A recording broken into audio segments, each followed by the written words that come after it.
dalam rangka rapat kerja Komisi 3 DPR RI dengan Kementerian Hukum dan HAM dalam keadaan sehat walafiat tanpa kurang apapun. Dalam kesempatan yang berbahagia ini, kami atas nama Komisi 3 DPR RI mengucapkan selamat atas dilantiknya Bapak Supratman Andi Adgas sebagai Menteri Hukum dan HAM menggantikan Bapak Yasona Lawli. Selamat mengemban tugas Pak Menteri, dan kami berharap terus bekerja sama dan berkolaborasi dengan Komisi 3 DPR RI. Kami juga mendoakan semoga senantiasa diberikan kesehatan, kelancaran dalam pelaksanaan tugas-tugas selanjutnya. Amin. Dan yang paling penting, mudah-mudahan melanjutkan kembali nanti di pemerintahan berikutnya. Perkenankan pimpinan menyampaikan agenda rapat, yaitu 1. Penjelasan laporan keuangan pemerintah pusat APBN tahun anggaran 2023 dan tindak lanjut atas hasil pemeriksaan semester 2 oleh BPK tahun anggaran 2023, kemudian pendalaman dan diskusi, diakhiri dengan kesimpulan penutup. Kami ingin mendapatkan persetujuan apakah rapat dapat diakhiri pada pukul paling lambat 11. Pukul 11, mengingat akan dilaksanakan sholat Jumat. Setuju? Singkat-singkat aja Pak Menteri, selama-lama acara kita intinya kan mengucapkan selamat datang saja kepada Pak Menteri. Hadirin kami hormati, untuk mempersingkat waktu kami persilahkan Pak Menteri Menkumham untuk memberikan penjelasannya. Silakan. Terima kasih pimpinan. Assalamualaikum warahmatullahi wabarakatuh. Salam sejahtera buat kita semua. Dan saya hormati pimpinan Komisi 3 beserta seluruh anggota Komisi 3 Dewan Perwakilan Rakyat Republik Indonesia. Terima kasih atas undangan yang telah disampaikan kepada Kementerian Hukum dan HAM yang ditandatangani oleh Wakil Ketua DPR RI dalam rangka untuk rapat kerja pada hari ini yang sedianya dilaksanakan pada hari Rabu yang lalu. Namun karena sesuatu dan lain hal, alhamdulillah pada hari ini bisa kita selenggarakan. Adapun agenda kita yang pertama tadi seperti yang disampaikan oleh pimpinan adalah laporan keuangan pemerintah pusat APBN tahun anggaran 2023 dan penjelasan hasil pemeriksaan BPK tahun 2023. Bapak pimpinan dan anggota Komisi 3 yang saya hormati, pada pagi hari ini kami didampingi seluruh pejabat eselon 1 maupun eselon 2 mungkin ya, di Kementerian Hukum dan HAM, ada Pak Sekjen dan seluruh dirjen hadir, termasuk Kepala BPHN, Prof. Widodo. Saya perlu menyampaikan bahwa alhamdulillah Kementerian Hukum dan HAM ini sebuah prestasi capaian yang didapatkan oleh Kementerian Hukum dan HAM bahwa sudah 15 kali mendapatkan WTP dari hasil pemeriksaan BPK. Ini suatu prestasi. Terima kasih kepada teman-teman semua jajaran keluarga besar Kementerian Hukum dan HAM. Bapak Ibu sekalian, adapun anggaran tahun 2023 yang berasal dari rupiah murni itu sebesar 15.670.963.809.000 rupiah. Kemudian penerimaan negara bukan pajak 2.924.333.835 miliar. Dengan total sebanyak 18.500.297.644.000. Namun dari itu pagu akhirnya adalah sebanyak 14, tadi pagu awal, kemudian sekarang pagu akhirnya 14.920 miliar 950.325.000 rupiah. Kemudian untuk PNBP-nya 4 triliun 6 miliar 100.785.000 rupiah. Kemudian ada hibah sebanyak 6 miliar 200 juta rupiah. Kalau di total secara keseluruhan, pagu awal dari Kementerian Hukum dan HAM adalah 18 triliun 595 miliar 297 juta 644.000 rupiah.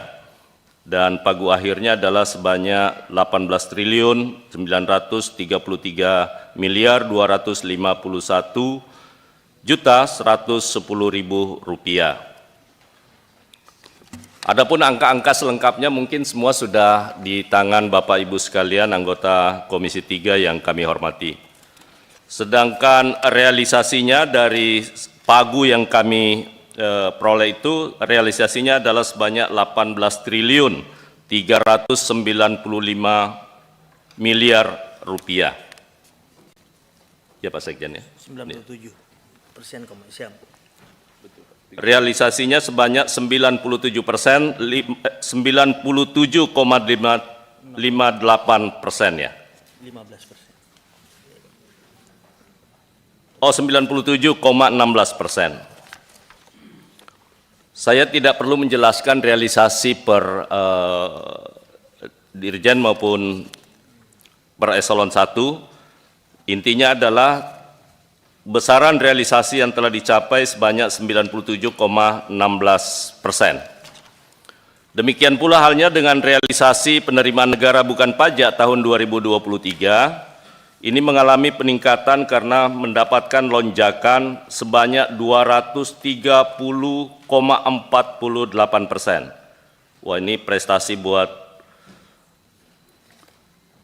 penerimaan negara bukan pajak ya.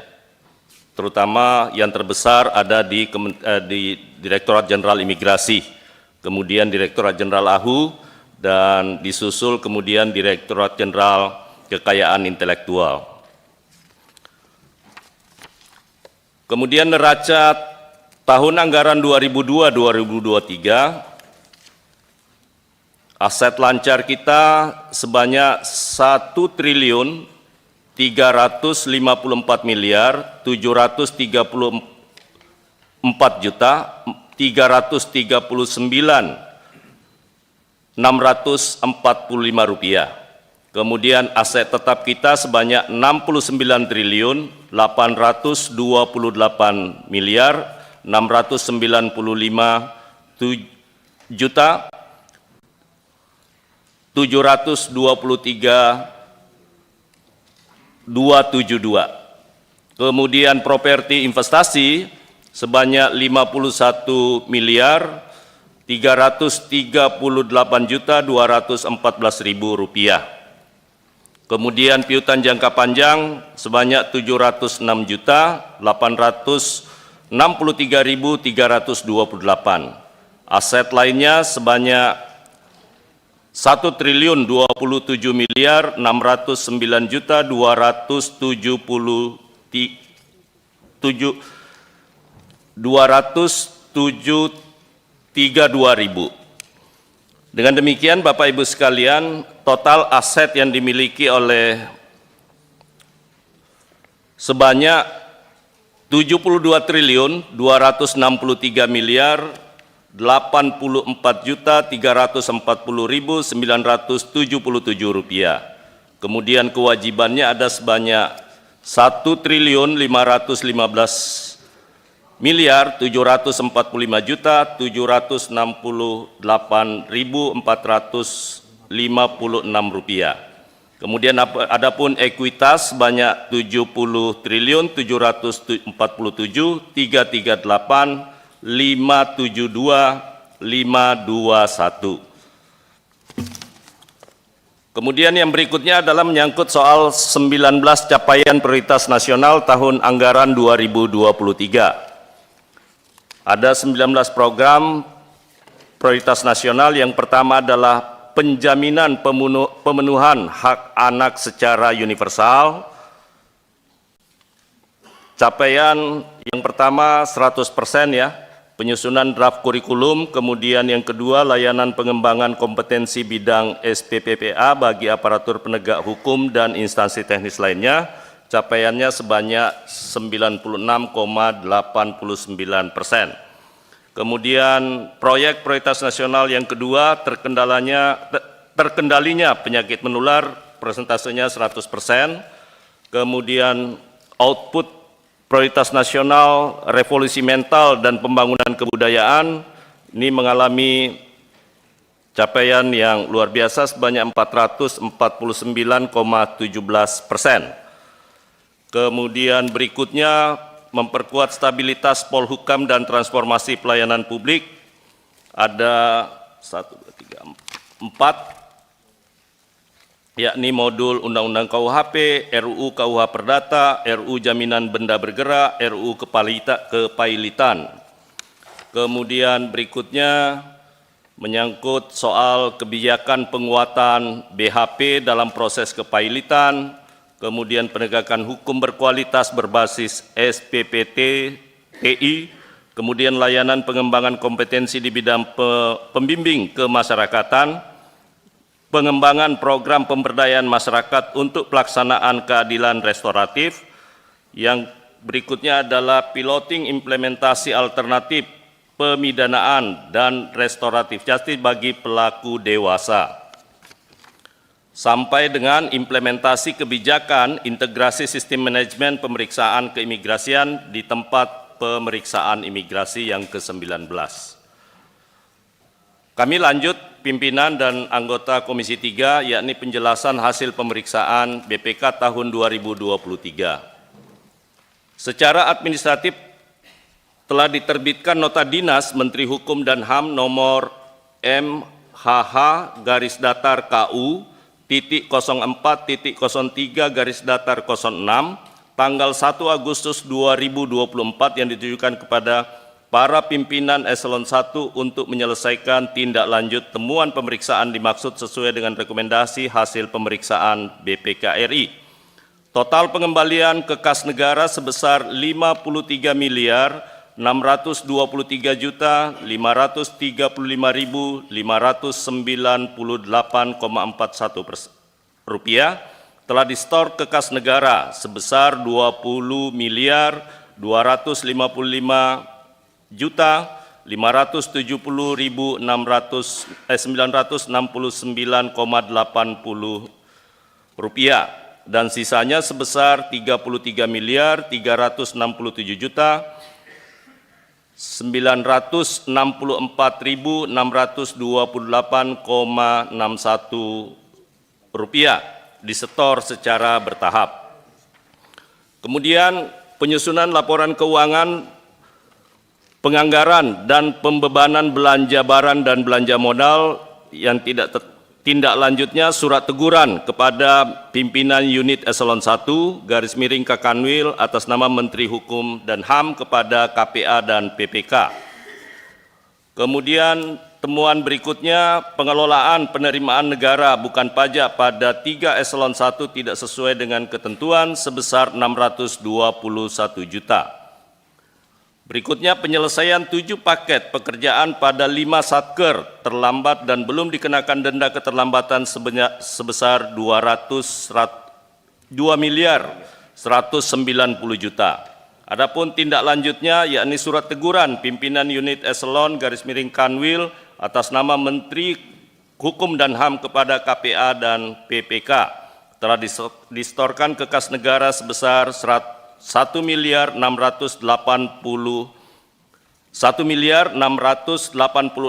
juta rupiah dalam kurung Dirjen Pas, Dirjen HAM, Dirjen Imigrasi dan Lapas Sibolga. Sisanya distorkan secara bertahap sebesar 504 juta rupiah. Realisasi tunjangan kinerja belanja pegawai tidak sesuai dengan ketentuan sebesar 391 juta. Tindak lanjutnya surat instruksi untuk lebih cermat kepada bagian SDM. Telah distor ke kas negara sebesar 244 juta sisanya disetor bertahap sebesar 146 juta. Kedua, bukti pertanggungjawaban realisasi belanja barang pada 18 Satker Kemenkumham yang tidak sesuai ketentuan sebesar 2,7 miliar. Tindak lanjutnya adalah surat teguran kepada pimpinan unit eselon 1 atas nama Menteri Hukum dan HAM kepada KPA dan PPK. Telah disetor ke kas negara sebesar 2,6 miliar, Dirjen Pas dan Kanwil. Sisanya disetorkan secara bertahap sebesar 124 juta. Sekretariat Jenderal. Realisasi belanja perjalanan dinas tidak sesuai ketentuan sebesar 1,3 miliar. Adapun tindak lanjutnya yakni surat instruksi kepada KPA untuk lebih optimal dalam pelaksanaan dan pengendalian belanja perjalanan dinas. Telah disetor ke kas negara sebesar 1,1 miliar, unit pusat dan Kanwil. Sisanya disetorkan secara bertahap sebesar 185 juta dalam kurung Dirjen AHU. Keempat, penyediaan fasilitas kendaraan roda 4 tidak sesuai peruntukan, melebihi standar barang dan standar kebutuhan, serta standar biaya masukan sebesar 22,5 miliar. Tindak lanjutnya, surat teguran pimpinan unit eselon 1, Kanwil atas nama Menteri Hukum dan HAM kepada KPA dan PPK. Intinya, pimpinan dan anggota Komisi 3 yang kami hormati, bahwa semua hasil temuan yang disampaikan oleh Badan Pemeriksa Keuangan telah ditindaklanjuti oleh Kementerian Hukum dan HAM sebagaimana yang kami sampaikan dalam dokumen yang dibagikan kepada Bapak Ibu anggota Komisi 3 yang terhormat. Saya rasa demikian pimpinan. Terima kasih. Kami ucapkan sekali lagi terima kasih dan kami berharap insya Allah Kementerian Hukum dan HAM dalam sisa masa periode pemerintahan ini akan terus berkomunikasi dan menjadi mitra yang baik bagi teman-teman Komisi 3 dan kami siap untuk senantiasa bersama-sama dengan pimpinan dan anggota Komisi 3. Demikian, terima kasih. Wabillahi taufiq wal hidayah. Assalamualaikum warahmatullahi wabarakatuh. Waalaikumsalam warahmatullahi wabarakatuh. Terima kasih Pak Menteri. Agenda selanjutnya kami persilahkan rekan-rekan apabila ada yang ingin, ya Pak Nurdin dulu, silakan. Terima kasih pimpinan. Pimpinan dan rekan-rekan anggota Komisi 3 yang saya hormati, Pak Menteri dan seluruh jajaran yang saya hormati. Assalamualaikum warahmatullahi wabarakatuh. Setelah saya mendengar dan membaca laporan pelaksanaan di tahun 2023, saya memberikan apresiasi kepada Kumham yang sudah 15 kali WTP.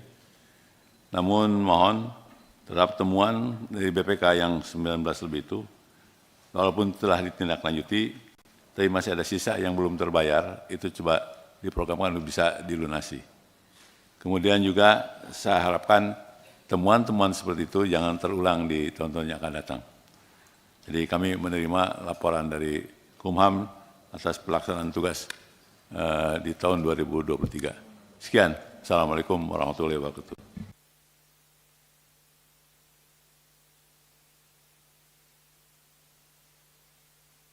Terima kasih Pak Nurdin. Ya, silakan Pak Adang. Sebentar Pak Adang dulu. Terima kasih pimpinan, rekan-rekan Komisi 3 yang kami hormati dan yang kami hormati Bapak Menteri Kumham. Selamat Pak atas jabatan barunya dan seluruh jajarannya. Saya rasa tidak jauh berbeda dengan rekan terdahulu. Saya ingin memberikan apresiasi ya Pak ya, sampai 15 kali WTP. Terus terang membanggakan sekali dan juga realisasi 2023 sampai 97,16 juga PNBP. Lebih menarik lagi sampai targetnya 230,45%. Yang penting untuk saya beberapa hari ini kan kita mengadakan suatu proses pertemuan tentang anggaran ini. Pada umumnya yang saya lihat, saya mencoba untuk melihat temuan-temuan di tahun 2002 itu ditemukan lagi di 2023. Jadi saya mohon dari pemeriksaan BPK yang berjumlah 19, masalah anggaran, pendapatan, belanja dan sebagainya, walaupun sudah ditindaklanjuti, kami mohon bahwa untuk tahun yang akan datang kami mendengar bahwa jumlah itu kalau bisa tidak banyak dan juga tidak diulangi lagi, itu lagi, itu lagi. Itu yang berhubungan dengan anggaran. Seizin pimpinan, Bapak Pimpinan, saya tertarik dengan paspor baru. Kalau diizinkan oleh pimpinan, menarik sekali. Saya kemarin sempat baca di media dan ini forum yang baik sekali bagi Kementerian dan Imigrasi khususnya menjelaskan tentang paspor baru. Karena ada hubungannya dengan bagaimana yang sekarang ada, lalu bagaimana kelebihan-kelebihan teknologinya. Ini penting. Walaupun di media-media sudah, tapi saya rasa forum di sini sangat forum yang didengar oleh seluruh media dan masyarakat, kesempatan untuk Kementerian khususnya Imigrasi menjelaskan hal tersebut. Apabila diizinkan, Pak. Terima kasih. Terima kasih Pak Adang. Diizinkan Pak Adang. Apa yang diizinkan kalau Pak Adang? Silakan Pak Jeki Uli. Beserta rekan-rekan anggota Dewan yang saya banggakan, Pak Menteri beserta jajaran yang saya banggakan juga, saya ingin mengajukan sedikit pertanyaan. Begini Pak, ketika Menkumham masih yang lalu, Menkumham ini salah seorang yang menjembatani atau melahirkan kebijaksanaan RJ, Restoratif Justice. Saya kepingin dalam penjelasan ini bagaimana sebelum dan sesudah Pak kebijaksanaan itu dilaksanakan, apa telah terjadi pengiritan biaya dan sebagainya. Karena waktu itu pendekatannya bahwa penjara itu penuh orang narkoba waktu itu. Kemudian dimintakan adakan RJ kemudian. RJ sudah dilaksanakan. Dan bagaimana sekarang hasilnya Pak setelah itu? Terima kasih Pak. Terima kasih Pak Jeki Uli. Sebelah kanan ada ya? Ya Pak Rudi Masud dulu. Terima kasih pimpinan. Assalamualaikum warahmatullahi wabarakatuh. Selamat pagi, salam sehat buat kita semua, pimpinan beserta dengan rekan-rekan Komisi 3. Semoga hari ini diberikan kesehatan dan kemanfaatan untuk melaksanakan rapat pertama perdana dengan Pak Menteri Kemenkumham yang baru saja terpilih. Pak Menteri, kami ucapkan selamat menjalankan tugas baru Pak Menteri. Pertama saya memberikan apresiasi paparan dari Pak Menteri tadi berkaitan dengan alhamdulillah WTP 15 kali berturut-turut, opini laporan keuangan Kementerian Hukum dan Hak Asasi Manusia tahun 2009 sampai 2023. Ini suatu prestasi yang membanggakan tentunya Pak Menteri, dan kami berharap kinerja kerja dari Kemenkumham di tahun-tahun berikutnya, khususnya yang ditangani dengan Pak Menteri yang baru, mudah-mudahan akan jauh lebih cemerlang dan menghasilkan terobosan-terobosan yang luar biasa. Saya juga mengharapkan bahwa Pak Menteri di dalam melaksanakan tugas yang barunya ini, hal-hal yang sudah baik yang dilaksanakan dengan Menteri sebelumnya tetap bisa dilanjutkan, tentu yang kurangnya bisa lebih disempurnakan lagi. Dan saya juga langsung ke materi rapat hari ini. Pak Menteri tadi memang banyak temuan dari BPK dan mudah-mudahan ini tidak terulang lagi berkaitan dengan realisasi anggaran tahun 2023, membanggakan 97,16%. Ini bisa diserap anggarannya. Hanya saja tadi Pak Menteri saya ingin melihat sedikit output prioritas nasional, ini memperkuat stabilitas Polhukam dan transformasi pelayanan publik kelanjutan yang merupakan program prioritas ini. Saya ingin menyampaikan ada sedikit permasalahan mungkin di lapangan Pak Menteri berkaitan dengan implementasi kebijakan integrasi sistem manajemen pemeriksaan keimigrasian di tempat pemeriksaan imigrasi. Izin Pak Menteri karena ini merupakan proyek prioritas nasional. Kemarin karena banyaknya hari ini pekerja-pekerja dari luar, mungkin karena kesalahan form yang mestinya yang diisi adalah mungkin C15 atau 20, dia terbalik mungkin. Ini mengakibatkan di lapangan Pak Menteri, izin Pak Menteri, mungkin ini hanya berkaitan dengan administrasi. Tapi pelaksanaan yang terjadi di Kalimantan Timur, khususnya di Kota Samarinda, ini dijadikan suatu proses hukum yang mengakibatkan membuat tercorengnya nama baik daripada imigrasi, khususnya yang di Kota Samarinda, Pak Menteri. Ya, saya kebetulan orang ini dari Malaysia masuk ke Indonesia sebagai tenaga kerja ahli. Mungkin kesalahan dari form ini perlu ditindaklanjutin, khususnya di khususnya di imigrasi Samarinda, supaya implementasi kebijakan imigrasi sistem manajemen ini tepat sasaran. Karena ada kesalahan ini mengakibatkan kalau didendanya secara administrasi saya oke, tapi kalau terjadinya pemerasan saya kurang setuju. Nah, ini masukan saya Pak Menteri, mudah-mudahan ini menjadi perbaikan kita di dalam melaksanakan sistem prioritas yang akan dilaksanakan. Yang lain-lainnya mudah-mudahan pemeriksaan BPK sama yang disampaikan dengan teman-teman ini tidak terjadi lagi di masa-masa yang akan datang. Akhirul kalam, wabillahi taufiq wal hidayah. Wassalamualaikum warahmatullahi wabarakatuh. Terima kasih Pak Rudi Masud. Ini calon gubernur Kalimantan Timur, Pak Menteri, yang diusulkan Golkar dan Gerindra. Selanjutnya Pak Hinca, silakan. Terima kasih pimpinan, pimpinan dan anggota Komisi 3 yang sangat saya hormati, Pak Menteri dan seluruh jajaran. Selamat untuk Pak Menteri, Bapak Supratman Andi Aktas. Supratman Andi Aktas. Kau koreksi, kau yang salah, aku yang benar. Aku membaca yang benar, Teri. Terima kasih.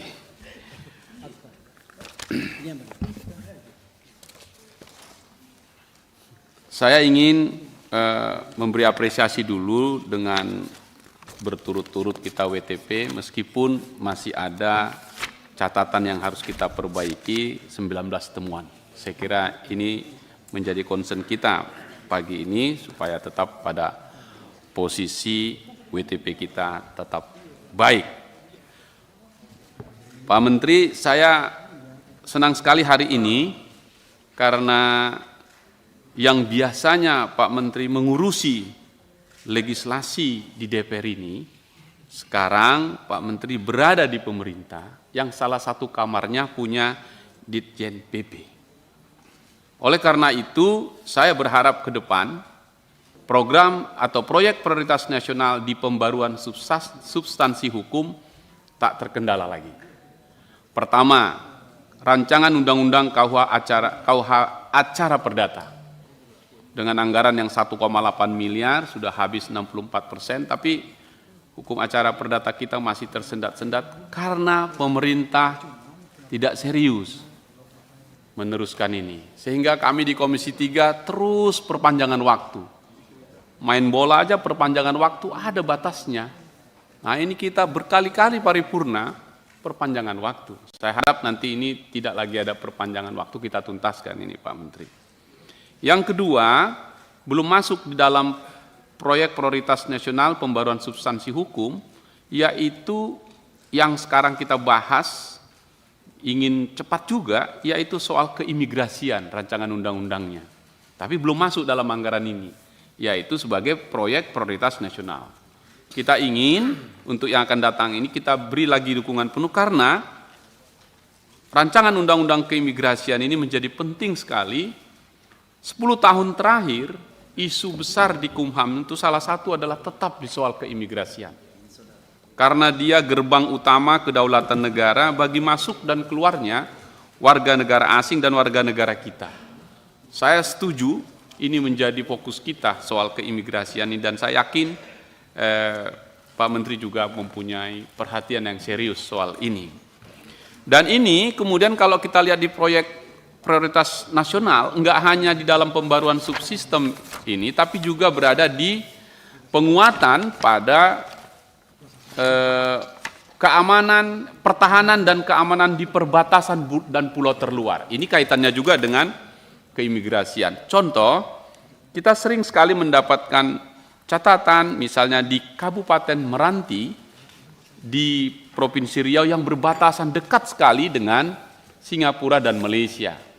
Atau di kampung saya ini dengan Pak Silitonga, Tanjung Balai, Asahan, Batubara, yang kalau istilahnya berenang nyampe kami ke Malaysia, ke Port Klang begitu. Saking dekatnya pimpinan. Iya. Kalau mau berobat katanya ke sana berenang nyampe, cuman nggak nanti sampai sana sudah selesai juga.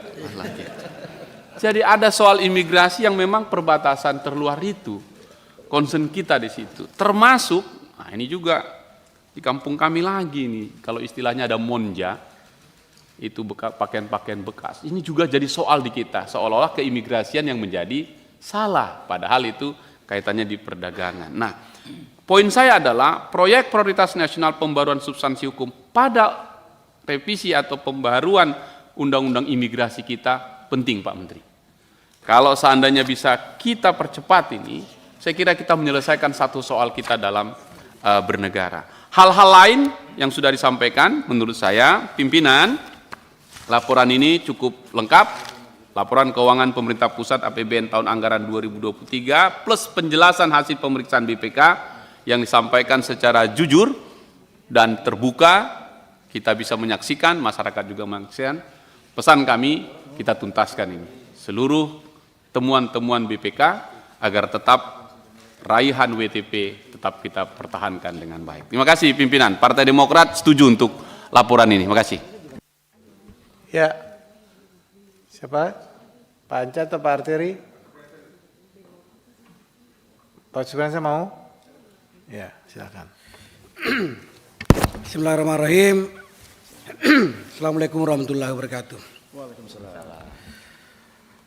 Pimpinan yang saya hormati, Bapak dan Ibu anggota Komisi 3 yang saya hormati, Pak Menteri Hukum dan HAM beserta Namanya yang lengkap, siapa yang menang? Terry atau saya? ya. Namanya lengkap Bapak Puang Supratman Andi Aktas.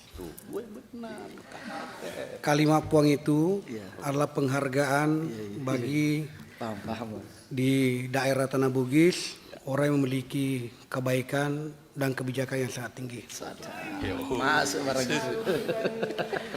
Pak Sekjen yang saya hormati dan seluruh jajaran, Pak Silmi, terima kasih.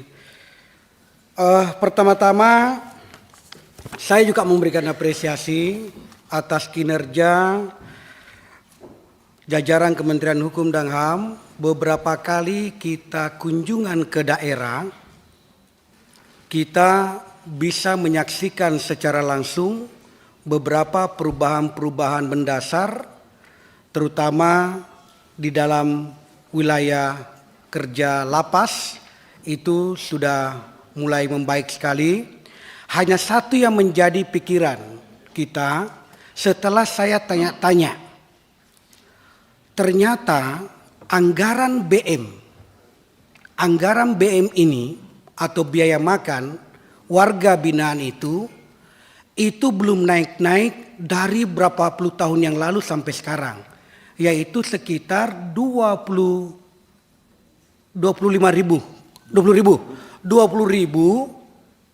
per kali 3 kali makan dalam satu hari satu malam. Jadi kalau kita lihat 20.000 dibagi 3 kali makan, maka bisa dibayangkan apa menunya, bagaimana lauknya dan seterusnya. Itu bisa menjadi perhatian Pak Menteri dan jajaran, terutama di Lapas, bisa menjadi atensi ke depannya, karena ini lama katanya memang tidak pernah diubah. Dan ini menjadi juga atensi kita ketika warga binaan menyampaikan ke kita. Itu satu. Karena menjadi pembahasan harian anggaran, maka saya sengaja menyampaikan ini, mudah-mudahan anggaran bisa bebas. Terima kasih Pak Terry. Selanjutnya, saya juga memberikan apresiasi kepada imigrasi. Dulu kita membayangkan tidak ada lagi antrian yang panjang ketika orang-orang datang dari luar negeri atau mau keluar dengan fasilitas yang disiapkan oleh keimigrasian. Saya melihat sudah sangat tertata, Pak Menteri, ini terobosan yang sangat luar biasa menurut saya, dan saya kira ini bisa dirasakan masyarakat. Antriannya sudah tidak panjang seperti yang kita lihat dulu, karena sudah bisa ditempel sendiri paspornya, lalu bisa keluar. Dan ini juga Saya membayangkan ini, seandainya di Komisi 3 ini, di ujung perjalanannya orang dari luar sana, hanya memang tidak di dalam komisi ini, yaitu bea cukai. Di sini banyak masalah, banyak orang laporan. Hal-hal yang apakah itu dicurigai atau seperti apa, dibongkar seenaknya tas-tas itu, koper-koper itu, tetapi tidak ada juga yang ditemukan apa-apa. Lalu orang membeli sepatu, ada sahabat saya di sini membeli sepatu di luar negeri karena rusak sepatunya di sana, sepatu rusaknya pun dibawa pulang. Saya sampaikan, kenapa memang bawa pulang itu sepatu rusak? Padahal sudah rusak. Sepatu yang baru dipakai karena ada dosnya di dalam, akhirnya dibuka dan dipersoalkan. Nah, ini menjadi perhatian. Saya kira ini, tapi ini bukan di wilayah komisinya Pak Menteri. Tidak apa-apa, karena ini menjadi secara langsung di luar supaya didengarkan kepada yang berwenang untuk mengetahui peristiwa seperti ini. Maksud saya jangan dipersulit masyarakat seperti itu modelnya. Selanjutnya, saya melihat ini ada temuan 14. Setelah saya jumlah temuannya, ya saya mau mengatakan dari nilai tidak signifikan, tidak terlalu mengkhawatirkan. Tidak terlalu mengkhawatirkan. Hanya karena kejujurannya menyampaikan ini kepada kita dalam rapat kerja ini, bahwa ada 14 temuan, ini patut diapresiasi. Bahwa bagaimana model penyelesaiannya ini, kita serahkan kepada Pak Menteri dan jajaran untuk itu. Selanjutnya Pak Menteri, ada lagi keluhan-keluhan dan saya sering ganggu Pak Cahyo. Pak Cahyo ya, sebagai Direktur Dirjen AHU. Ada masa-masa ketika masyarakat bersengketa, ada yang bermohon untuk blokir, ada juga minta buka blokir. Ketika saya sampaikan pada Pak Dirjen, kadang-kadang saya sampaikan ketika ada yang mengadu ke kita, bahwa ketika masalahnya orang sudah selesai, maka tidak ada jalannya kecuali membuka. Kecuali kalau belum selesai, jangan dibuka. Dan jawab suratnya orang yang menyurat ke dalam, bahwa tidak dibuka ini lantaran karena masih ada masalah. Jawaban surat itu sangat membantu proses keadilan bagi mereka. Kenapa keadilan? Karena itulah kepastian yang mereka harus tahu. Oh, saya belum dibuka lantaran ada masalahnya. Oh, saya harus dibuka karena memang sudah tidak ada masalahnya. Ini perlu juga diperbaiki Pak Menteri, karena ini jangan sampai menjadi tempat-tempat yang kurang bagus untuk kepentingan-kepentingan, apa karena kebencian, apa karena rasa suka, sehingga ada yang cepat, ada yang lambat. Saya kira itu yang perlu diperbaiki Pak Menteri. Secara keseluruhan Pak Menteri, kami tidak menaruh kekhawatiran. Sebagaimana kami mempercayai Pak Yasona kemarin, kami juga mempercayai kepada Pak Andi, ya, bahwa ini di ujung kebijakannya Bapak ini, saya yakin dan percaya bahwa di tangan-tangan dinginnya Pak Andi Supratman bisa kita melihat kinerja secara keseluruhan Kementerian Hukum dan HAM bisa membaik lagi. Terima kasih pimpinan, saya kembalikan. Assalamualaikum warahmatullahi wabarakatuh. Bisa membaik lagi, emang selama ini tidak baik.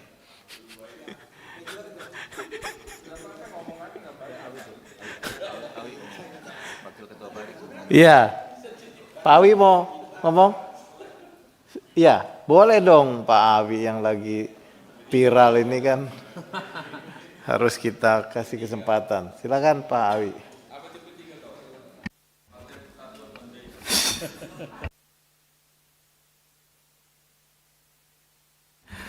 Terima kasih pimpinan. Assalamualaikum warahmatullahi wabarakatuh.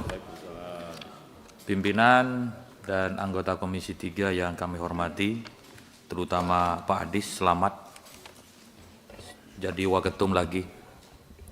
Pak Hinca juga selamat, masih menjadi ketua P3 katanya. Partai Persatuan Panjaitan. Pak Menteri, Pak Dr. Supratman Andi Aktas, insya Allah saya tidak salah ucap gitu. Yang sepertinya sudah agak lama kenal gitu sama beliau. Selamat Pak Menteri, sudah dilantik untuk menjalankan amanah sebagai Menkumham, dan saya yakin Menkumham yang hari ini sudah baik akan lebih baik lagi di bawah kepemimpinan Pak Menteri Supratman yang menyisikan akhir periode ini. Ya mudah-mudahan di periode yang akan datang, insya Allah lah gitu.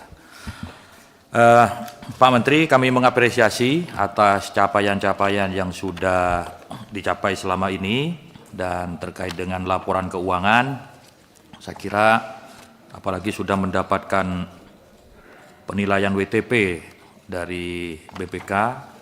Di sini yang terpenting juga ada kesadaran dari pihak Kementerian Hukum dan HAM untuk mencatat ada setidaknya 14 temuan yang memang harus ditertibkan, harus disesuaikan supaya tidak menjadi persoalan hukum di kemudian hari, sehingga capaian WTP itu bisa terrealisasikan. Selanjutnya, kami mengingatkan juga ketika dulu di DPR ini bersama pemerintah menyusun tentang RUU tentang P3, pembentukan peraturan perundang-undangan, itu ada semangat rencana konsolidasi regulasi nasional di tingkatan pemerintah. Nah, ini menjadi PR bagi Pak Menteri yang baru saja diberikan amanah. Apakah rencana itu masih ada dan ingin ditindaklanjuti? Kalau tidak salah waktu itu memang ada keinginan seperti di DPR itu ada badan legislasinya. Nah, kira-kira di pemerintah itu ada pusat legislasinya yang sementara ini dirangkap oleh Menkumham selama pusat legislasi itu belum terbentuk.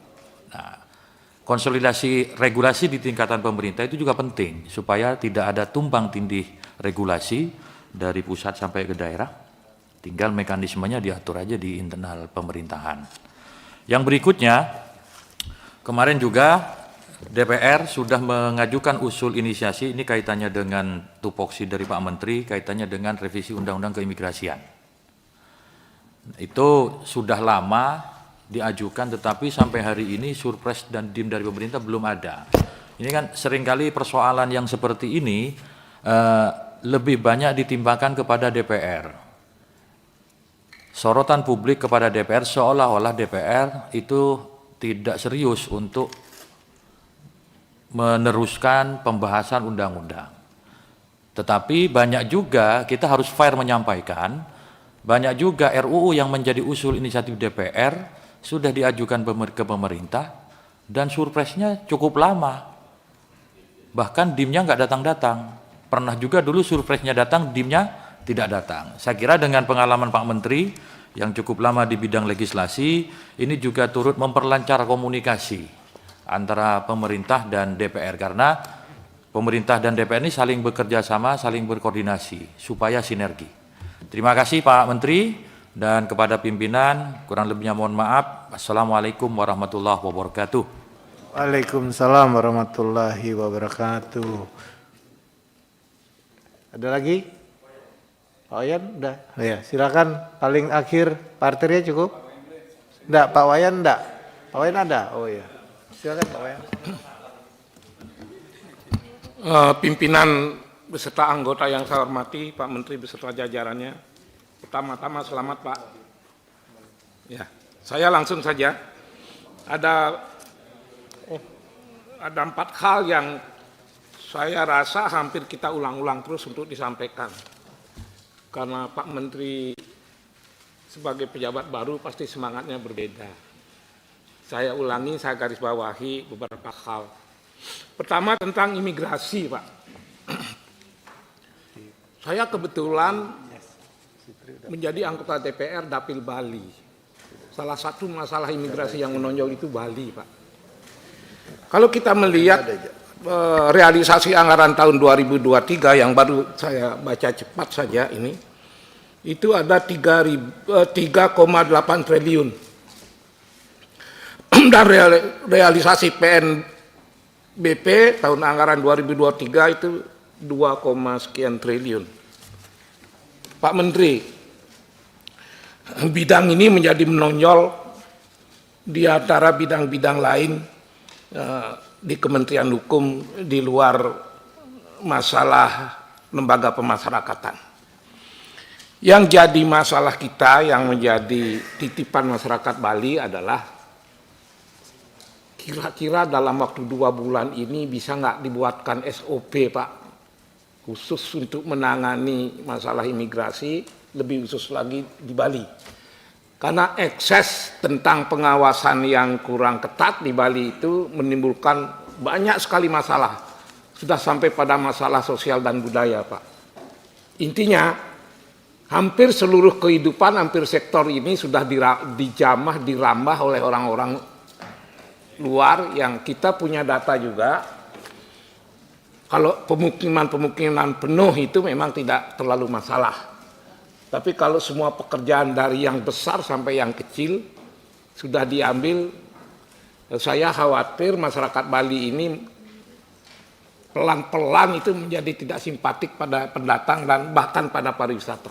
Ambil contoh, jika ada kesempatan dalam 2 bulan ini, mungkin dengan Kanwil Imigrasi Bapak lihatlah pusat-pusat kerajinan di daerah Sukawati apa itu. Udah tutup, Pak. Sudah tutup. Mula-mula itu tamu dengan guide-nya datang. Belakangan mereka yang menyewa tenaga-tenaga terampil di sana, mereka menjadi pengusaha, mereka yang melakukan import-ekspor, dan akhirnya masyarakat jadi penonton. Tidak mampu bersaing dan akhirnya masih bangunan-bangunan besar itu sekarang udah kosong, tidak melakukan aktivitas. Banyak lagi tidak bisa saya rinci satu persatu karena terbatasnya waktu. Macam-macam, dari peternakan, Pak, dari pertanian sampai bikin kacang mede, dia bukan hanya bikin pabrik. Dia ambil tanah-tanah masyarakat untuk diurus tentang penanaman kacang mede. Kira-kira sudah bisa ditangkap maksud kami bahwa ini butuh perhatian khusus. Karena itu dari segi anggaran mohon ini dapat prioritas. Saya harus hati-hati menyampaikan ini, terutama pimpinan saya Pak Habibur Rahman ini. Ada usulan, Pak, tapi karena saya simpati pada penampilan beliau ini memimpin kita, saya berhati-hati menyampaikan ini, Pak. Ada pemikiran-pemikiran yang pasti sampai hari ini kita tolak. Perlu nggak tenaga administrasi itu dibantu kepolisian untuk sekedar memberikan pencatatan, pengawasan. Mana-mana turis yang sebenarnya melancong, tapi kemudian mereka nggak mau pulang, melakukan usaha, melakukan import-ekspor. Saya hanya bisa menjawab, mungkin memang kurang tenaganya imigrasi, mungkin kurang juga anggarannya. Tapi kan tidak bisa menjadikan lalu kepolisian mengambil peran-peran imigrasi yang sudah baku gitu kira-kira. Mohon ditangkap ini, Pak, bagaimana mengatasinya agar saya untuk persidangan yang akan datang saya tidak mendapat keluhan yang sama. Tidak ada maksud membesar-besarkan, memprioritaskan kepolisian sebagai tenaga yang lebih terampil, tapi memang mereka punya tenaga sampai ke desa-desa yang kalau itu dimanfaatkan memang masuk akal bisa mengawasinya. Tapi imigrasi saya rasa bisa melakukan sesuatu. Masalah yang kedua, ini menyangkut anggaran. Ditjenpas dengan realisasi anggaran 2023 8, triliun lebih, Pak. Ada 3 hal yang saya mohon perhatian karena kita semua sama sudah ini, lagu kita sama, kelebihan populasi di LP. Saya hanya ingin memancing Pak Menteri, ada nggak SOP dan program terobosan dalam waktu dekat. Mengatasinya ini banyak cara, Bapak punya ahli, tapi saya juga mempunyai catatan. Ada 3 catatan, Pak. Pemanfaatan sistem database maupun kerjasama dalam mengoptimalkan restoratif justice kelihatannya belum sungguh-sungguh menjadi prioritas, Pak. Sudah terungkap sering, mungkin juga sudah mulai, tapi pasti belum maksimal, Pak. Kalau 2 hal ini diprogramkan dalam waktu pendek, ini akan dapat dukungan luas, Pak. 2 bulan bukan waktu yang pendek kalau memulai gebrakan. Lalu ditambah satu lagi, saya ingin mendengar ada nggak perencanaan Pak Menteri mengenai kelak kalau KUHP ini diberlakukan, Bapak bisa lakukan itu karena Bapak di Balik, Pak. Sudah paham tentang KUHP ini. Saya perlu mendengar terobosan Bapak gimana agar sedapat mungkin pemidanaan penjara ini diminimalisir habis-habisan. Karena politik hukum di KUHP kan seperti itu, Pak. Tapi kalau hanya itu merupakan kata-kata dalam undang-undang, tidak Bapak laksanakan melalui SDM yang baik, jangan-jangan kita membuat KUHP tapi sasarannya nggak tercapai. Itu dua masalah. Mungkin masih ada beberapa catatan kecil mengenai barang sitaan. Sitaan dan rampasan, Pak. Ini setiap kita membahas rancangan undang-undang yang berkaitan dengan instansi Bapak, kementerian Bapak, bagian ini selalu menjadi sorotan tajam, Pak. Rampasan dan sitaan. Rasanya memang ini perlu perhatian yang luar biasa juga. Kalau kami di sekitar, nggak usah jauh-jauh lah, masih sekitar Jabodetabek, kalau kami sempat turun ke Kanwil, memang kondisinya memprihatinkan, Pak.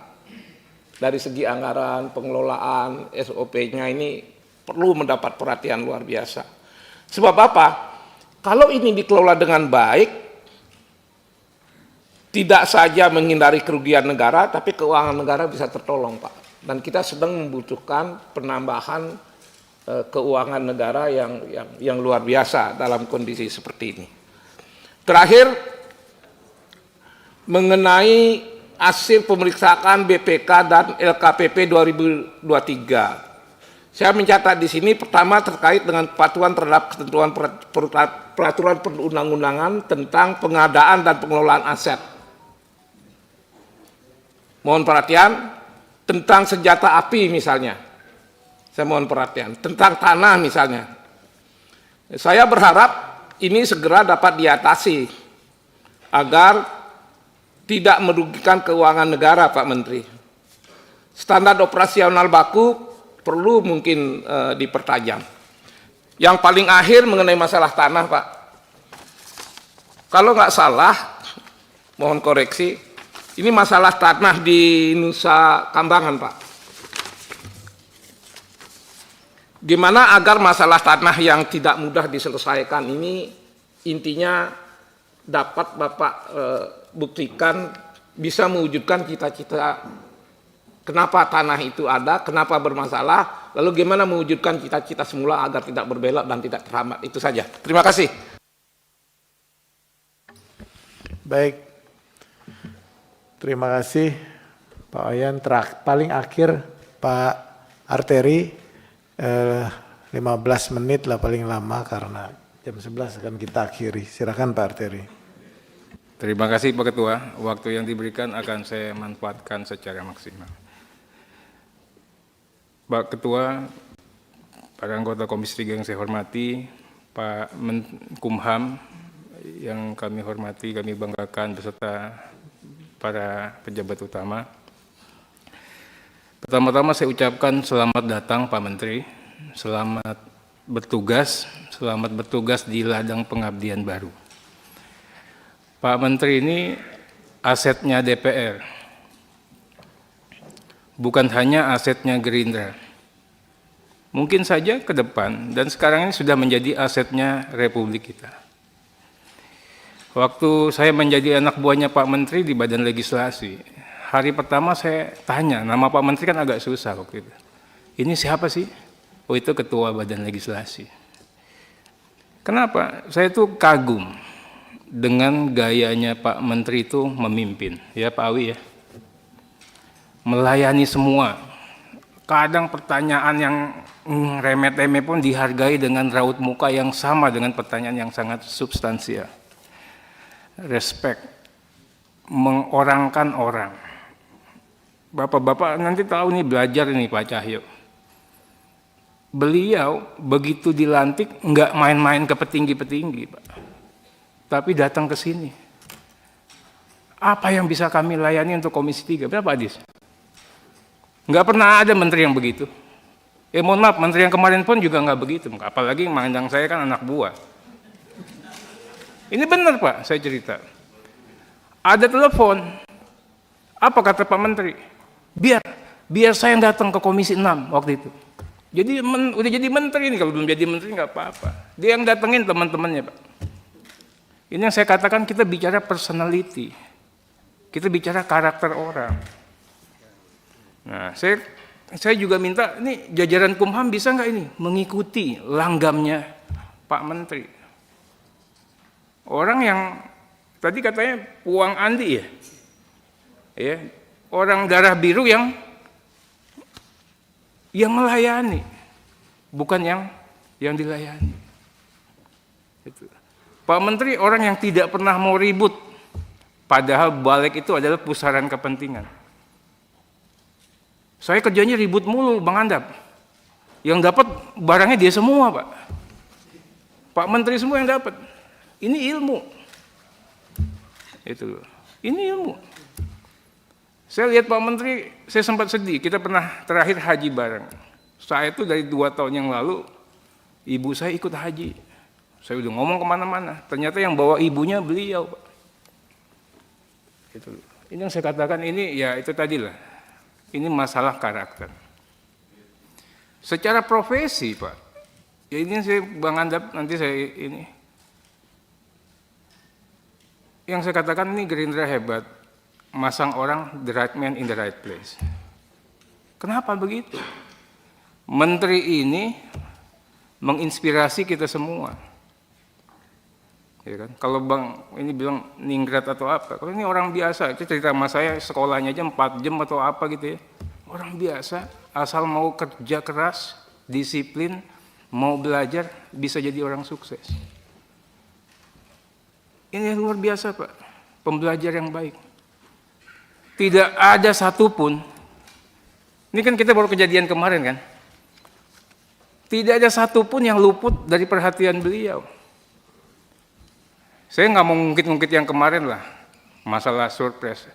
Kalau nggak ada Pak Menteri nggak bisa kejadian, kenapa? Dia tahu semuanya. Ini yang saya katakan, kita nggak memiliki orang yang seperti itu. Dia tahu masih ada surprise yang kepending. Dia tahu masih ada ini di sini. Dan setiap pembicaraan undang-undang, bahkan Menteri Hukum pun sekalipun, Kementerian Teknis sekalipun, kalah paham sama beliau. Setiap produk perundang-undangan. Oke, Dirjen perundang-undangannya harus banyak belajar, jangan sampai kalah sama Pak Menteri. Karena pengalaman kami, jagoan ketua balik kami dibandingkan Pak Dirjen peraturan perundang-undangan selama ini. Nah ini kita minta kesiapan ini, pasukan siap nggak? Itu menghadapi hal, kalau undang-undangnya undang-undang biasa KUHP wajar dipaham, tapi undang-undang teknis beliau paham. Ini yang luar biasa saya katakan. Berikutnya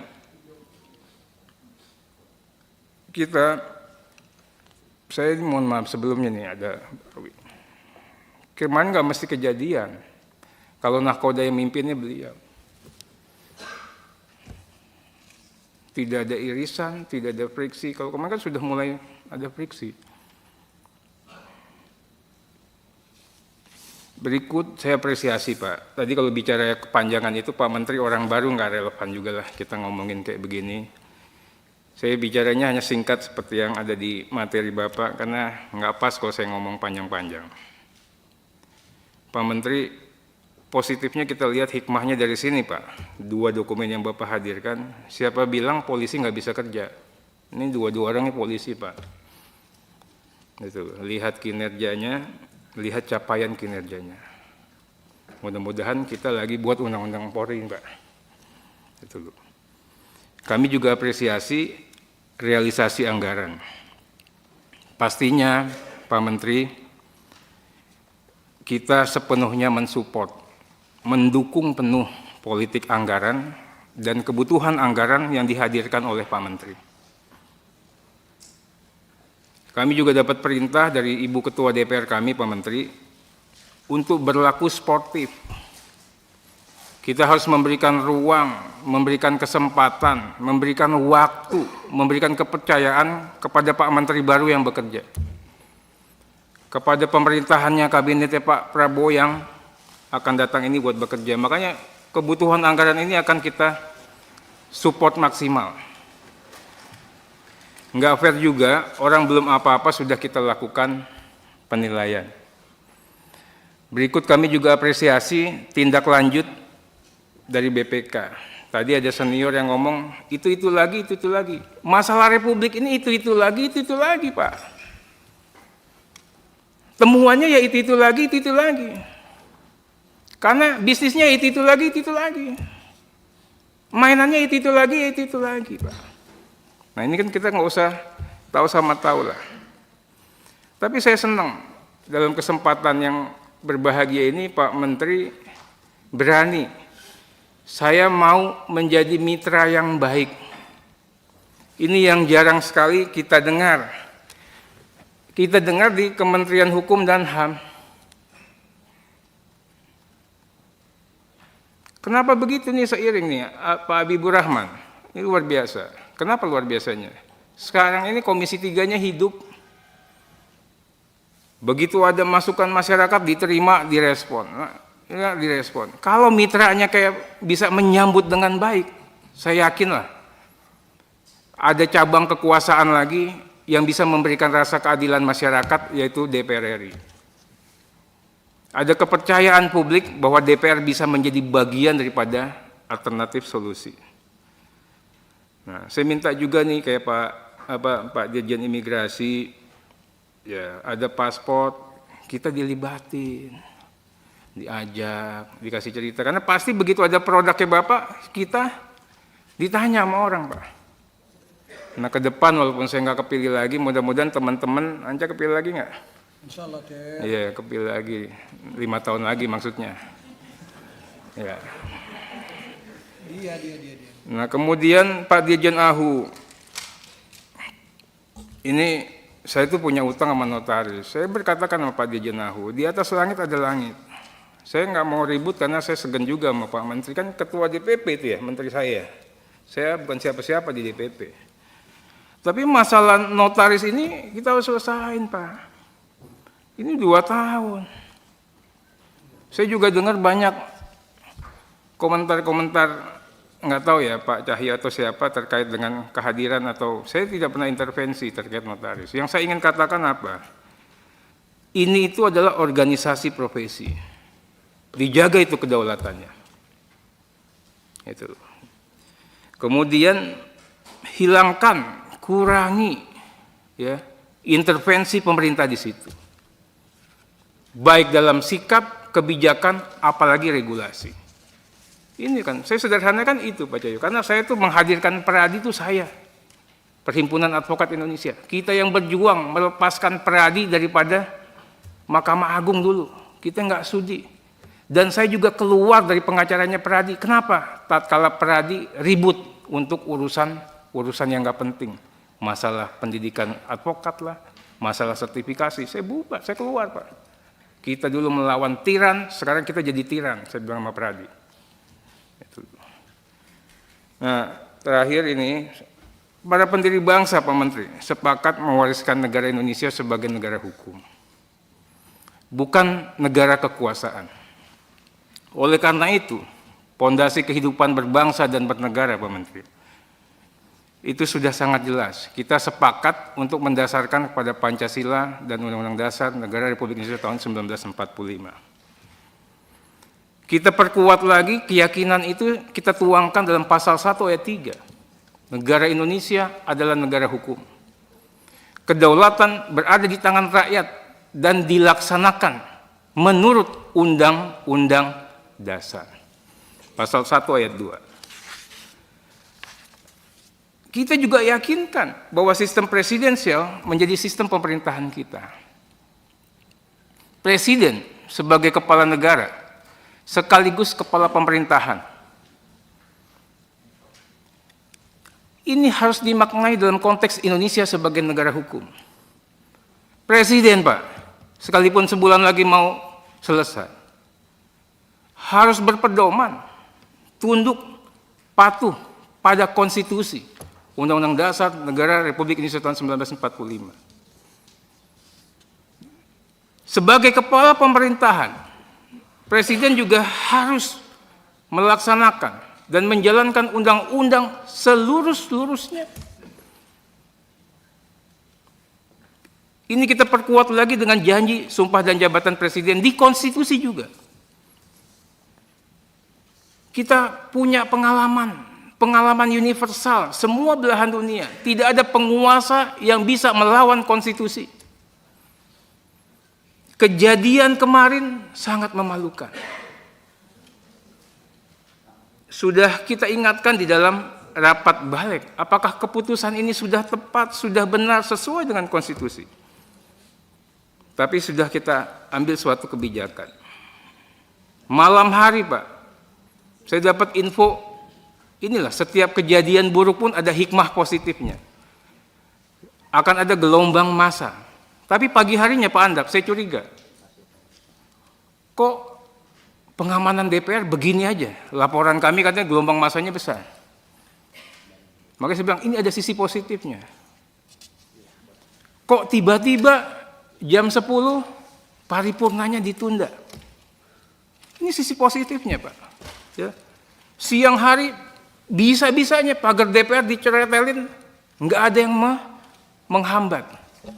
Coba zaman dulu, Pak, digebuk, Pak. Sorenya mahasiswa masuk, dibiarkan saja. Kalau ada gesekan dikit, saya bilang sama Pak Kapolda, ini kasihan ini Kapoldanya. Di satu pihak dia harus humanis, di pihak lain dia harus amankan ini, objek vital negara. Kerja keras. Kesimpulannya apa, Pak? Ini saya bicara apa adanya nih. Saya sampaikan juga ke banyak teman-teman. Ya. Ini, mohon maaf ini, kalau nggak ada Pak Prabowo, nggak bisa kejadian, Pak. Kesimpulannya apa? Ya. Orang yang kita anggap otoriter, totaliter, tiran, militeristik, tapi kalau kita kasih kesempatan untuk berbuat baik, bisa. Nggak ada, Pak, sejarahnya gedung DPR digoyang-goyang, dibiarin aja. Nggak ada. Nggak ada sejarahnya nih Habibur Rahman, pagar hidupnya, Pak, bisa diem. Kalau nggak ada perintah. Saya bilang mahasiswa, iya, kalian hebat. Kalian membantu kami. Tapi kalian juga harus kasih ruang sedikit. Bahwa pemerintahan baru yang akan berkuasa punya niatan baik untuk kalian. Nah, ini kita juga berharap bisa diikuti sama pasukan. Semuanya harus ikut. Saya berharap, Pak Ketua. Waktu, Ter. Iya, Pak. Indonesia ini bisa lebih baik ke depan. Mudah-mudahan ada menteri-menteri seperti Pak Menkumham lagi yang bisa dihadirkan sehingga menambah keyakinan kita. Terakhir, Pak Menteri, saya nitip ini. Pasukan di Kumham ini hebat-hebat. Bang Andap, Pak Renhat itu tahu. Saya tidak pernah nitip orang ya, Bang. Sekalipun ada, saya hanya nitip 2 orang. Nggak ada eselonnya. Mungkin sekarang udah eselon 5 lah. Itu pun dari 10 tahun saya di sini sampai sekarang orangnya itu aja, Pak. Nggak ada tuh saya nitip pakai dokumen list. Daftar nama dicap-cap, nggak ada, Pak, bukan tipe saya. Saya hanya orang yang saya kenal, itu pun cuma 1-2 orang itu aja selalu. Nah, dan saya juga yakin, Pak, di Kumham ini orangnya baik semua, nggak ada orang merah, orang apa. Mudah-mudahan Pak Menteri bisa lebih bijaksana. Ya, semua orang di sini bagus-bagus, dan jangan sampai nanti ada pasukan kita khawatir ganti bendera, ganti nahkoda. Ya kan, itu juga berganti kesejahteraannya mereka, Pak. Mungkin itu saja. Sekali lagi, Pak Pimpinan, ini mungkin hari terakhir saya nih ketemu sama Kumham. Kami ucapkan permohonan maaf, mohon maaf lahir dan batin atas segala sikap, perbuatan dan tutur kata yang kurang berkenan. Mungkin saja saya misalnya sama Pak Cahyo, ya agak kurang selama ini. Ya ini hanya karena kita ingin memperbaiki, Pak Cahyo. Sama Pak Dirjen, ya kan, walaupun udah kita bela-bela, saya juga sering dilupain, ya nggak apa-apa juga. Itu loh. Mohon maaf ya semuanya, semoga Kumham semakin hari semakin hebat lagi, dan saya yakin harus lebih hebat karena Kumham dipimpin orang yang hebat saat ini. Terima kasih, wassalamualaikum warahmatullahi wabarakatuh. Terima kasih Pak Arteri, Bapak Ibu dari meja pimpinan terakhir ada sedikit yang kami ingin sampaikan Pak Menteri terkait dengan teman-teman ATASE yang berada di luar negeri. Pak Menteri, jadi terkait dengan ATASE imigrasi yang ada di luar negeri, beberapa kali kami melakukan kunjungan ke luar negeri, itu mereka rata-rata bekerja sendiri Pak. Memang ada diberikan bantuan anggota dari Kementerian Luar Negeri, tetapi apabila banyak kegiatan, apalagi ada tamu, ini ditarik dan mereka bekerja sendiri. Contoh aja di Amerika, bayangkan dengan daerah yang begitu luas, seorang ATASE harus menghandle sendiri apabila anggota-anggotanya ditarik. Itu dari Washington sampai ke Texas, sampai San Francisco, itu kan sangat luas sekali. Jadi keteteran mereka ini, kasihan kalau kita melihat. Ini belum lagi di daerah-daerah yang lain. Mungkin ada kebijakan dari imigrasi untuk menambah sendiri anggota, perwakilan dari atasnya, wakilnya atau anggotanya yang bisa membantu khususnya daerah-daerah yang luas Pak. Jadi agar supaya tidak keteteran mereka, khususnya kalau ada event-event besar di negara-negara tersebut dan kunjungan-kunjungan penting kenegaraan dari negara kita. Kemudian saya ingin tanya terkait dengan BNPB itu kenapa bisa masuk di Kementerian Luar Negeri ya Pak, kalau yang di luar negeri itu. Bukannya mestinya masuk BNPB-nya masuk ke, PNBP-nya mestinya masuk ke Kumham. Tapi ini kenapa masuk ke Kementerian Luar Negeri? Ini coba mungkin dikaji, ini kalau memang bisa masuk kan kayak paspor itu mestinya kan masuknya ke imigrasi, ke Kumham. Yang terakhir, mohon ke depan Pak Menteri terkait dengan Pak Sekjen juga mohon perhatiannya, atensi terkait promosi dan mutasi. Ini kemarin beberapa waktu yang kita rapat ini sempat mencuat dan ramai. Jangan sampai promosi dan mutasi ke depan itu tidak mengedepankan hasil-hasil dan kinerja daripada mereka-mereka yang sudah bekerja dengan baik, dan jangan sampai juga diatur-atur oleh orang-orang yang tidak jelas. Mohon sekali untuk promosi. Kasihan Pak, kawan-kawan di bawah itu kalau sudah bekerja keras nanti akhirnya frustasi sendiri mereka. Tapi kalau yang memang tidak bisa bekerja, tidak bisa ya silakan. Cuman mereka yang kerjanya baik tolong diperhatikan juga. Begitu Pak Menteri. Silakan Pak Menteri menanggapi. Waktu kita masih ada 10 menit. Silakan Pak Menteri. Baik, terima kasih pimpinan. Saya mohon izin ke pimpinan dan teman-teman seluruh anggota Komisi 3 terkait jawaban yang lebih detail. Mungkin bisa kami kirimkan nanti secara tertulis, kalau diperkenankan. Sangat diperkenankan Pak Menteri. Terima kasih Pak. Silakan, jadi Pak Menteri sampaikan closing statement saja kalau begitu. Yang pertama, ada beberapa hal yang mungkin perlu saya sampaikan, apa yang disampaikan oleh Pak Nurdin, Pak Adang, menyangkut soal temuan BPK, insya Allah nanti dengan Pak Sekjen maupun Irjen nanti akan menindaklanjuti terkait dengan hal tersebut. Dan kita berharap jangan sampai terjadi pengulangan, walaupun memang pasti dari semua Direktorat Jenderal ya pasti temuannya itu-itu saja. Tapi kita berharap sekali lagi dengan menggunakan IT yang baik nanti dalam, mudah-mudahan nanti dalam sisi perbaikan sistem yang ada di Kumham bisa menjadi lebih baik. Saya hanya mau sampaikan kepada pimpinan yang terhormat, yang pertama adalah menyangkut soal imigrasi, termasuk Pak Wayan, kemudian Pak Hinca, ya, kemudian Pak Awi juga begitu, Pak Baidowi. Undang-undang imigrasi, semalam kami sudah diskusi dengan Pak Dirjen, revisi undang-undang imigrasi ini sedang dilakukan yang merupakan usul inisiatif dari Badan Legislasi. Karena nanti yang akan memimpin mungkin Pak Awi juga. Pak Baidowi juga. Jadi Bapak Ibu sekalian, salah satu memang masalah di dalam undang-undang imigrasi itu adalah karena tidak dimungkinkannya aparat di luar petugas imigrasi untuk bisa mengawasi orang asing. Nah, karena itu kita berharap nanti Pak Dirjen, saya juga banyak mendapatkan keluhan bukan hanya di Bali seperti yang disampaikan oleh Pak Wayan, tapi juga penjual orang-orang asing yang ada di pasar-pasar tradisional maupun barang-barang itu banyak sekali seperti itu. Nah, ini menjadi koreksi buat kita secara internal di Kementerian Hukum dan HAM. Namun demikian, saya yakin dan percaya nanti bahwa semua perbaikan untuk revisi Undang-Undang Imigrasi ini mungkin juga nanti itu sudah didiskusikan oleh Pak Dirjen dengan seluruh teman-teman yang ada, sehingga nanti rata-rata juga anggota Komisi 3 sebagian besar juga adalah anggota Badan Legislasi. Jadi akan lebih mudah, Pak. Kemudian berikutnya adalah menyangkut soal restoratif justice. Ini memang tentu ini menjadi harapan kita, Pak. Satu, menyangkut soal anggaran seperti yang disampaikan oleh uang makan ya, LP ya,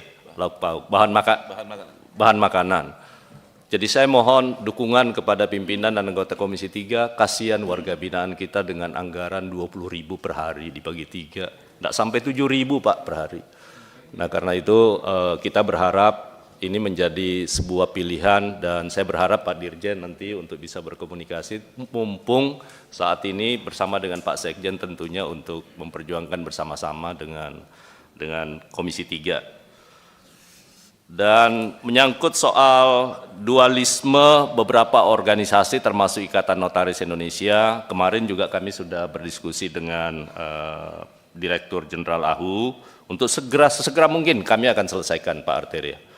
Jadi semua masalah-masalah tentu yang secara teknis sampai hari ini saya masih belajar untuk berkonsultasi dengan para pejabat eselon 1 maupun eselon 2 di Kementerian Hukum dan HAM. Percayalah Bapak Ibu sekalian, saya yakin bahwa semua yang telah dicapai oleh Pak Yasona Lauli dengan hasil kinerja yang terlihat bahwa 15 kali secara berturut-turut, saya belum punya prestasi apa-apa di 15 kali WTP itu adalah kepemimpinan sebelum-sebelumnya, sehingga tentu dengan bantuan dari seluruh pejabat eselon 1 maupun eselon 2 dan seluruh keluarga besar Kementerian Hukum dan HAM. Dan karena itu Bapak Ibu sekalian, saya ingin sampaikan bahwa kami tentu akan menjaga soliditas di internal, tetapi sebaliknya kami juga wajib untuk menjalin komunikasi dengan seluruh stakeholder di eksternal nanti, termasuk dengan mitra kita, mitra kami, yakni Komisi 3 khususnya di Dewan Perwakilan Rakyat Republik Indonesia. Saya rasa itu Ketua, terima kasih. Wabillahi taufiq wal hidayah. Oh, satu lagi Pak Ketua, mungkin penting untuk disampaikan Pak Dirjen Imigrasi tentang paspor ya. Untuk penjelasan, walaupun mungkin singkat Pak Dirjen. Terima kasih Pak Menteri, yang mulia pimpinan dan juga anggota Komisi 3 DPR RI. Sambil kami menerangkan, mohon izin untuk ada penayangan. Ya, terima kasih. Jadi berangkatnya adalah ketika ICAO sebagai organisasi internasional aviation organization itu yang mengatur daripada spesifikasi paspor, di mana kita harus mengikuti aturan main itu, ya, dan kemudian kita mengambil momentum desain paspor yang lama tidak pernah berganti, di mana aturannya itu setiap 3 tahun menjadi ada acuan untuk perubahan, walaupun mungkin tidak semuanya. Bertepatan dengan 17 Agustus 2024, maka hasil diskusi di internal menggelorakan semangat daripada perjuangan itu, kita menggunakan Pantone atau warna yang ada pada bendera merah putih. Dasarnya adalah merah, kemudian tulisan itu berwarna putih. Kemudian di dalamnya itu kita semangatnya adalah kain Nusantara. Banyak yang tidak tahu bahwa ada 5.849 jenis kain di Indonesia, di mana 33 itu merupakan satu heritage internasional.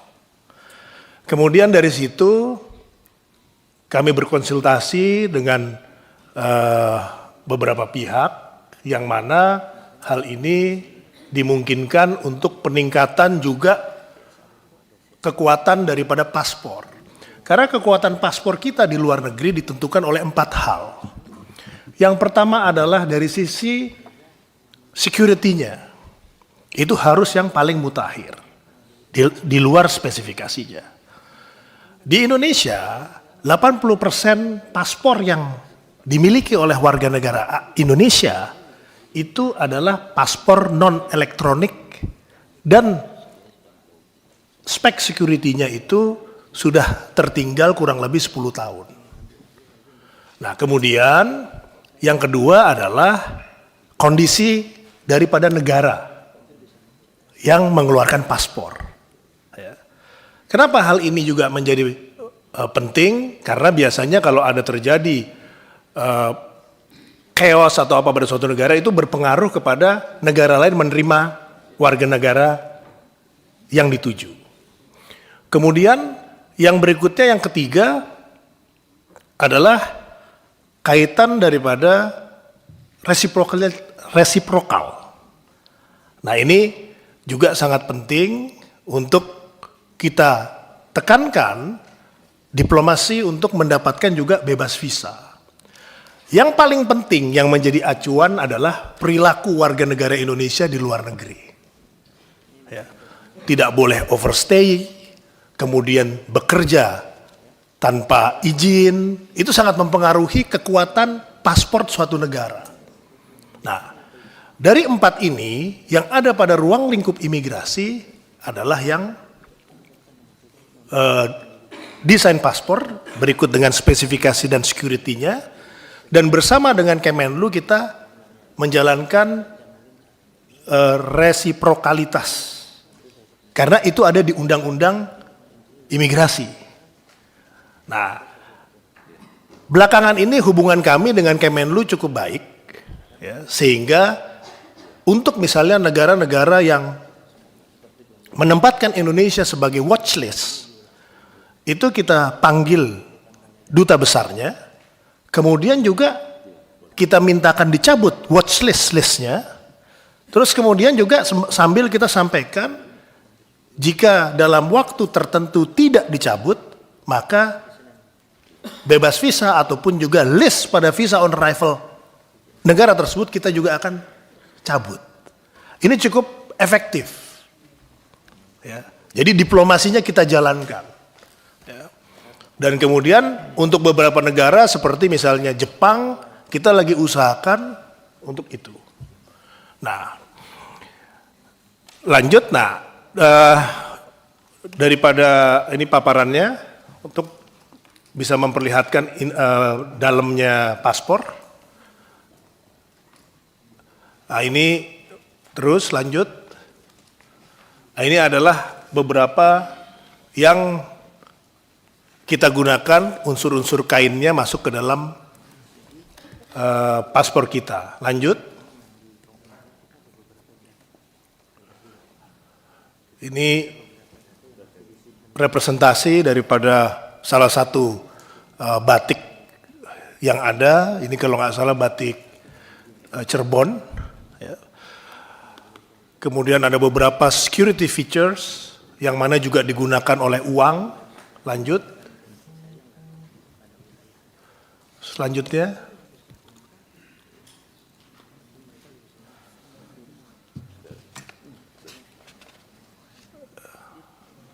Nah, ini ada microtext, salah satu features. Ini warna biru ini ketika dikasih sinar khusus untuk mengecek security-nya. Jadi warna aslinya ada di kiri, kemudian kalau dikasih sinar khusus itu berubah. Tolong kembali ke yang tadi.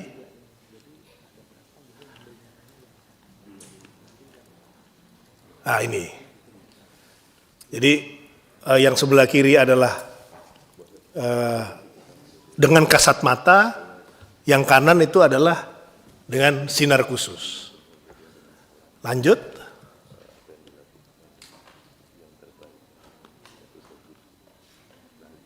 Ini beberapa security features juga, yang sebelah kanan itu yang seperti ada di uang baru, ya, mengkilat, ya, itu juga merupakan tambahan security features. Yang kita launching adalah desainnya, Pak Ateria, sehingga kita juga menerima masukan. Paspornya sendiri baru 17 Agustus 2025. Gitu. Jadi ini adalah bagian dari sosialisasi. Jadi belum terbit, Pak. Gitu. Jadi pasti kita mendengarkan lah atensi dari Bapak. Kalau masalah titipan memang ini perlu ada penyesuaian juga. Kalau mengenai SDM. Gitu. Pak Wakil Ketua sudah paham itu. Mungkin itu Pak Menteri. Mohon izin. Terima kasih. Assalamualaikum warahmatullahi wabarakatuh. Wassalam. Demikian pimpinan saya kembalikan. Terima kasih. Baik, terima kasih Pak Menteri. Tolong ditampilkan kesimpulan.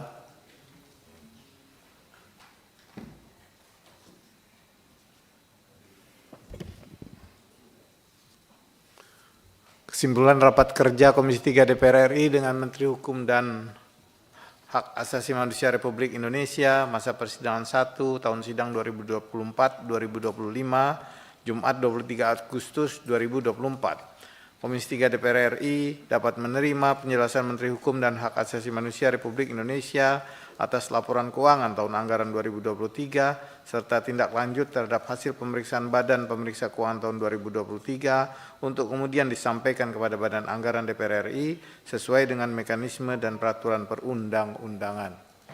Setuju kan, Pak? Setuju Pak Menteri? Baik.